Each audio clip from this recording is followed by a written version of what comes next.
अच्छा, अब पर प्रश्न चल रहा है कि गुरु बिन माला फेरते, गुरु बिन देते दान।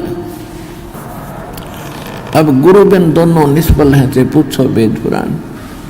पहले परमात्मा स्वयं आए थे, हमें खूब सुख दिया, आशीर्वाद से हमें तृप्त किया, क्योंकि उसको मालूम था कि ये टेक तो नहीं सकते, पर इन्हें इतना तृप्त कर दूं, इनको 10-20 मनुष्य जीवन तो मिल जाएंगे, कुत्ते गधे की सूर की योनियों में तो ना जाएंगे ये।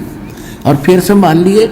अब जैसे ऐसे समय में आपका जन्म, ऐसी तरफ कोई कहीं जा रहा था, कोई नीलकंठ पर, कोई केदारनाथ पर मर गए बेचारे परमात्मा पाने के लिए, और कोई अमरनाथ की यात्रा पर जाते हैं, वहां भी मारे जाते हैं, और नहीं भी मरते हैं तो डलेट होकर वापस आ जाते हैं, क्योंकि ज्ञान के बिना। तो कहने का भाव ये है कि परमात्मा ने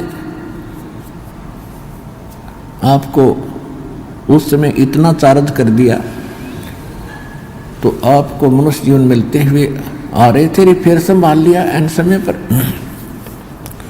तो प्रश्न चल रहा था कि आप एक विचार कीजिएगा, आपसे कितने पुण्य और विधिवत कराए जा रहे हैं, अकॉर्डिंग टू द सदग्रंथ करा रहे हैं, और उसके बाद भी आपका उभारा धीरे धीरे बिल्कुल बहुत स्लोली हो रहा है, आपका उत्थान हो रहा है।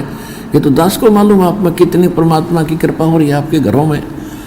लेकिन आप कितने भूखे हैं, आत्मा कितनी प्यासी है, कितनी निर्धन होगी है भक्ति धन से, कि आप यहाँ आ रहे हो मड़ो मड़ के, और श्रद्धा के बिना तो यहाँ आया नहीं जाए इतनी दूर से, कोई 1000 किलोमीटर से, कोई 1500 किलोमीटर से, कोई 100 से, कोई 500 से।